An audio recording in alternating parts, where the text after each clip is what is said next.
Hello guys, welcome back to study. This is Dheeraj Kumar. मैं आपको proof के साथ दिखाता हूँ कि देखो स्टेज 2 में ना कहाँ कहाँ बच्चे ज़्यादा छटते हैं। आपको पता है कि असेसमेंट टेस्ट सबसे पहले होता है, जिसको हम एडेप्टिबिलिटी टेस्ट या फिर असेसमेंट टेस्ट के नाम से जानते हैं। इसमें बच्चे छटते हैं। फिर आपके क्या हो जाएंगे भाई, रनिंग में बच्चे छटेंगे, डॉक्यूमेंट वेरिफिकेशन में छटेंगे और मेडिकल में छटते हैं। तो ज़्यादा कहाँ कहाँ कितने कितने रेशियो में छटते हैं वो सब चीज़ें मैं बताऊंगा। अगर आप में से कोई बच्चा पहले एग्जाम दे रखा है तो वेरीफाई कर देना कि हाँ जो मैंने बोला बिल्कुल सही कहा। क्योंकि हर साल बच्चे जब निकल के आते हैं ना तो मेरे को एक ब्रीफ आइडिया देते हैं कि क्या क्या चीज़ें, और मैं फीडबैक लेता भी उनसे कि लगभग कितने कितने बच्चे कहाँ कहाँ छठे होते हैं। देखो एक चीज़ मैं बताता हूँ, असेसमेंट टेस्ट जो है ना ये कंप्लीटली डिपेंड करता है वैकेंसी के ऊपर, बच्चों को छाटने का। ठीक है, हर जोन में क्या वैकेंसी है, कितने बच्चे क्वालिफाई हैं, उनको कितना ऑर्डर आया है एटलीस्ट सेलेक्ट करने का हर शिफ्ट में। ठीक है, क्योंकि असेसमेंट टेस्ट का कोई एक फिक्स कट ऑफ नहीं होता है पहले से, इतने करोगे तो ही आपको पास करेंगे। हो सकता है कि हर सेंटर का अलग अलग जाए, क्योंकि हर जोन का अलग अलग होता है, तो किस जोन में कितने बच्चों को लेने ही क्या वैकेंसी है उसके अकॉर्डिंग अलग अलग छाटेंगे। बट फिर भी मैं आपको ब्रीफ आइडिया दूंगा। डॉक्यूमेंट वेरिफिकेशन और मेडिकल को लेकर बहुत इंपॉर्टेंट अपडेट दूंगा। शायद आपको पहले नहीं पता होगा कोई चीज़, वो चीज़ दूंगा। आपको पता है कि मान लो कोई डॉक्यूमेंट्स में आपको प्रॉब्लम है, मान लो आपके ओबीसी में कोई प्रॉब्लम है, SC ST सर्टिफिकेट में कोई प्रॉब्लम है, EWS में कोई प्रॉब्लम है, मान लो डेट का इशू है इधर उधर का। ठीक है, बाकी सब चीज़ें आपकी ठीक ठाक अगर परफॉर्म करके जा रहे हो, कोई आपको नहीं बताएगा ये बात। ठीक है, आपको बोल देते हैं ना लोग कि आपकी आउट हो जाओगे। मैं कहता हूँ वो प्रोविजनली आपको रिजेक्ट करते हैं। प्रोविजनली रिजेक्ट का मतलब पता है, लास्ट में उनको लगा कि बच्चे कम मिल रहे हैं ना तो आपको बुला लेंगे, आपको ईमेल करके मैसेज करके बुला लेते हैं। ऐसा हुआ है पहले।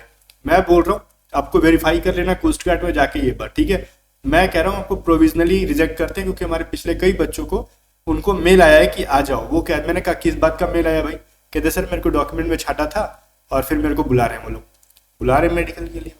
तो ये सभी चीज़ें बहुत इंपॉर्टेंट होती है। ठीक है, जानते रहा करो, डरा मत करो, पैनिक मत होया करो, बस मेरे साथ बने रहा करो। मैं आपको इंपॉर्टेंट अपडेट देते रहूंगा। और हाँ, स्टेज 2 में एडेप्टिबिलिटी टेस्ट के बारे में आपको बताता हूँ। A to Z स्टडी आप पे देखो, असेसमेंट टेस्ट का मैं मॉक लेके आ गया हूँ। ये एक आइडिया के लिए, मैं कोई पढ़ाने के पर्पज से इस मॉक को नहीं लाया हूँ। आपको एक आइडिया लग जाएगा कि एग्जाम में कैसे मॉक टेस्ट होता है।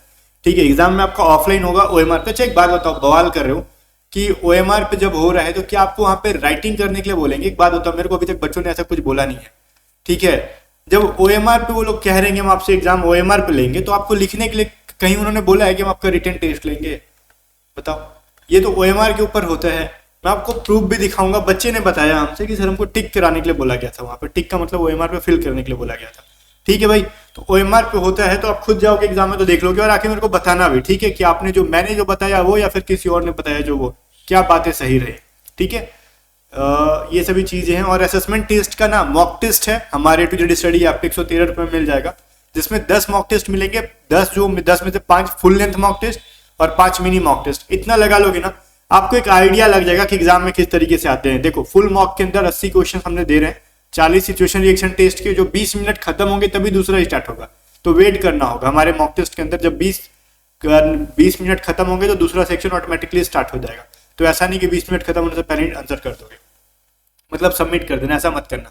इसके लिए आपको A to Z study app download करना होगा, लिंक डिस्क्रिप्शन में। ऐप डाउनलोड करके वहां से असेसमेंट टेस्ट एग्जाम से पहले लगाओ। इससे आपको आइडिया लग जाएगा, एग्जाम का फियर खत्म हो जाएगा और आपको पता चल जाएगा कैसे क्वेश्चन होते हैं एग्जाम।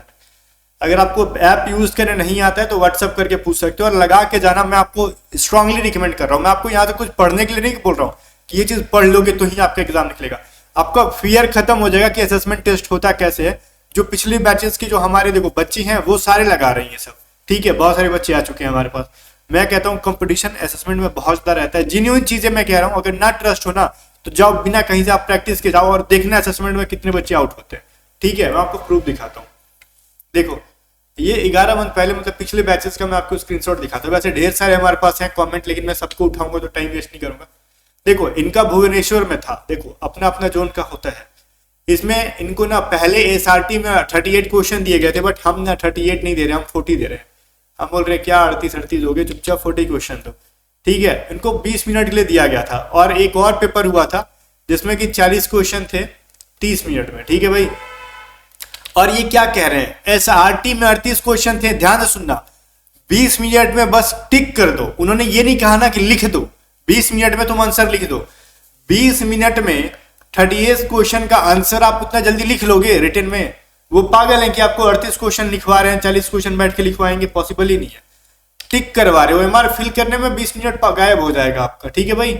तो ओएमआर फिल होता है, ये चीज समझो। ये लोग बता रहे हैं ना कि जो कि लिखवाएंगे लिखवाएंगे, तो आप प्रूफ देखो, जो बच्चे दे के निकल रहे हैं ये क्या कह रहे हैं कि टिक कर दो। टिक कर दो इन द सेंस या तो आपको यू बॉक्स देंगे, या फिर इस तरीके से इसको पोतने के लिए कहेंगे, या फिर इस तरीके का बगल्स को कहेंगे इस तरीके से कलर कर दो, ठीक है भाई। तो ये चीज ध्यान दो। और ध्यान देना, ये जो सिचुएशन रिएक्शन टेस्ट है ना, इसमें किसी को फेल नहीं करते हैं। ऐसे आरटी में सबको पास करते हैं, लेकिन सारे क्वेश्चन आंसर देने होंगे। लेकिन एक और जो 40 क्वेश्चन का पेपर होता है ना, जिसके अंदर रीजनिंग होता है, मैथ होता है, जीके होता है, इंग्लिश होता है। जीके के अंदर साइंस भी मान सकते हो, GK and science, math English reasoning. Math reasoning के क्वेश्चन ज्यादा होंगे, इंग्लिश के क्वेश्चन ज्यादा होंगे, जीके के कम रहते हैं, जीके साइंस के। तो इन चीजों का रिवीजन करते रहो जो सेक्शन 1 में आपने पढ़ा है, ठीक है। और क्या कह रहे हैं, ये इसमें उनको 20 लाना ही था, नहीं तो बाहर निकाल दिए थे। और देखो, जरूरी नहीं है कि हर बार आपको 40 में 20 हो जाएंगे। कंपटीशन ज्यादा रहा ना, तो किसी को 30 नंबर पे भी पास करेंगे, 35 पे भी पास करेंगे, 40 में।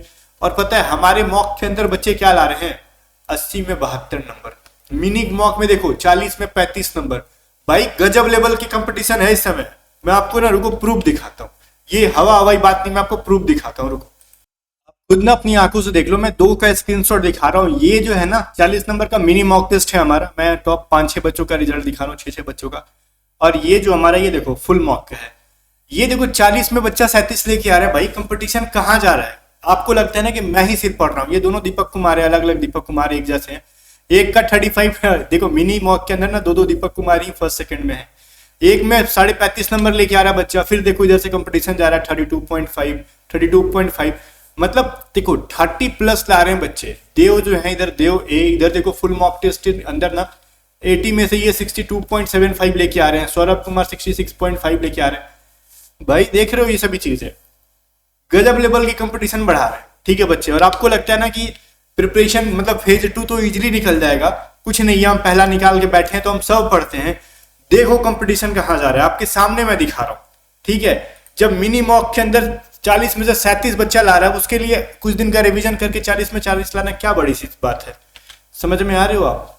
क्या पता उसके एसआरटी के क्वेश्चन हमारे पास गलत उसने किया हो, वहां पे तो एसआरटी के मार्क्स आपको जोड़ेंगे नहीं। हो सकता है जिसमें के मार्क्स जोड़ के पास करना, ये सारे बच्चे फुल में फुल स्कोर कर ले, ठीक है। तो ऐसे लेवल के बच्चे आजकल निकल के आ रहे हैं। तो एडेप्टिविटी टेस्ट, असेसमेंट टेस्ट को बिल्कुल भी लाइटली नहीं लेना है, बिल्कुल भी लाइटली नहीं लेना है, क्योंकि कंपटीशन आज के टाइम में हर फील्ड में हाई है। ये नहीं कह सकते इसमें कम है उसमें कम है। भैया बच्चा आजकल का ना इतना पॉपुलेशन है ना, इतना कि बच्चा, आपको लगता है कि हमारे एरिया में उस तरीके के बच्चे नहीं है, ऐसे ऐसे कोना कोना से निकल के आएंगे। वो अलग अलग दिमाग लेके नहीं आते हैं, वो बस पढ़ाई ज्यादा करते हैं। तो आपको एंड तक नो, आपने जो सेक्शन 1 में पढ़ा था उसको रिवीजन करते रहना। और हम अपनी बैचेस में हमेशा कहते हैं रिवीजन करते रहो करो, ठीक है। अगर किसी को ज्वाइन करना है तो फटाक से जेड स्टडी आपको डाउनलोड करके ज्वाइन कर सकते हो असेसमेंट टेस्ट को। और देखो ये खुद कह रहे ना कि इसमें से ना, देखो भाई 20 लाने थे और कह रहे आज मेरे बैच से 6 स्टूडेंट को बाहर निकाले थे। अब कितने स्टूडेंट को बुलाया गया था नहीं पता, वैसे तो इसमें ज्यादा बुलाते नहीं है, ठीक है। तो इसमें से भी देखो 6 बच्चों को बाहर निकाला गया था। तो सोच लो अगर 30 के ग्रुप में 6 यहाँ से निकाल रहे हैं असेसमेंट में, और कहीं कहीं बच्चों को 12-12 को भी निकाल देते हैं। समझ में आ रहा है? ठीक है, 12-12 बच्चे भी निकलते हैं असेसमेंट टेस्ट के अंदर। वो कंप्लीटली डिपेंड करता है कंपटीशन पे। तो असेसमेंट टेस्ट में भी बच्चे फेल होते हैं। इसके बाद डॉक्यूमेंट वेरिफिकेशन में अगर फेल करते हैं आपको ना, तो मैं कहूंगा कि अगर मान लो कुछ आपने घपलाबाजी कर रखा है तभी आपको फेल करेंगे। अगर चीजें अगर डेट इधर उधर है तो या तो मैनेज कर लेते कि चल ठीक है भाई कोई दिक्कत नहीं है, ठीक है, या फिर आपको प्रोविजनली रिजेक्ट करेंगे, बाद में सीट रहा तो आपको बुला भी सकते हैं। तो डॉक्यूमेंट का तो बहुत ज्यादा कोई इशू नहीं है, मौका बाद में मिल सकता है। लेकिन रनिंग का क्या सीन है? रनिंग में मिनिमम कहीं भी जाओगे ना तो मिनिमम 30-40% बच्चा छटता ही छटता है, मिनिमम रहेगा। अगर वो 30 बच्चा को करेगा ना वो, तो इसमें से 21 बच्चा मान लो पास होगा, इसमें भी 9 बच्चा छट रहा होगा, मिनिमम मैं बोल रहा हूँ। मैक्सिमम कितना जाएगा नहीं पता। अपने रेयर ऐसा सुना होगा कि 30-40 का ग्रुप में सबके सब पास हो गए, मैंने नहीं सुना। मैं जब पहली बार सीपीओ के रनिंग में गया था, कहाँ पे था मेरा, यहाँ पे लखनऊ के अंदर 10-10 बच्चों को दौड़ाया था उन्होंने, ठीक है। हाँ, ऑफिसर्स ग्रेड के जब पोस्ट पे जाओगे तो कम बच्चों को दौड़ाते हैं, ठीक है। तो वो भी डिपेंड करता है कितने बच्चे वहां पे हैं। तो 10 बच्चों में पता है सिर्फ हम 3 लोग आए थे, पास हुए थे। वो वीडियो मैंने अपने यूट्यूब पर डाला था, फिर बाद में मैंने हटा दिया था उसको, क्योंकि वो ज्यादा वायरल हो रहा था। फिर मेरे को मैसेज आता था कि सीपीओ की वीडियो बनाओ, तो मैं सीपीओ के बना नहीं रहा था बीच में, तो उसको मैंने हटा दिया। तो आप समझ लो ये सभी चीजें कहाँ तक जा रही है, रनिंग में भी बच्चे आउट हो जाते हैं। फिर रनिंग में आउट हो गए तो परमानेंट आउट हो गए। इसके बाद आप मेडिकल में अगर अनफिट होते हो तो आपको अपील करने का मौका मिलता है। तो ओवरऑल सबसे ज्यादा कहाँ पे बच्चे छट रहे हैं, तो मैक्सिमम बच्चे रनिंग एंड असेसमेंट के अंदर छट रहे हैं। ठीक है, इन दो चीजों के अंदर छट रहे हैं, तो इन दोनों पे काफी ज्यादा फोकस्ड रहना है आपको। डॉक्यूमेंट्स में एक बार के लिए तो आपको मौका मिल भी सकता है और नहीं भी, आप 50-50 पे हो, लेकिन इन दोनों में दोबारा कोई मौका नहीं मिलेगा आपको। ठीक है, असेसमेंट टेस्ट एंड रनिंग, इन दोनों को सीरियसली लो। रनिंग रेगुलर प्रैक्टिस करो और सेक्शन 1 के सिलेबस को रिवीजन करते रहो। अगर सेक्शन 1 आपने कहीं से अभी तक पढ़ा है तो उसको रिवीजन करो, या आप अगले बैच में जुड़ने का सपना देख रहे हो कि हम अगले बैच में अगले साल की भी प्रिपरेशन स्टार्ट कर दें, तो रक्षक 2.0 बैच है 623 रुपए की।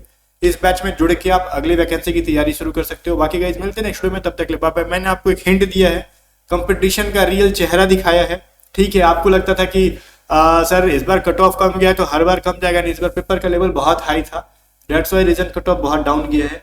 कट ऑफ कम जाने का रीजन बस यही था कि पेपर का लेवल इस बार किस लेवल का आया था आपने देखा था। ठीक है भाई, मिलते हैं नेक्स्ट वीडियो में, तब तक बाय बाय। वीडियो को लाइक शेयर कर देना और यूट्यूब स्टडी को सब्सक्राइब कर लेना।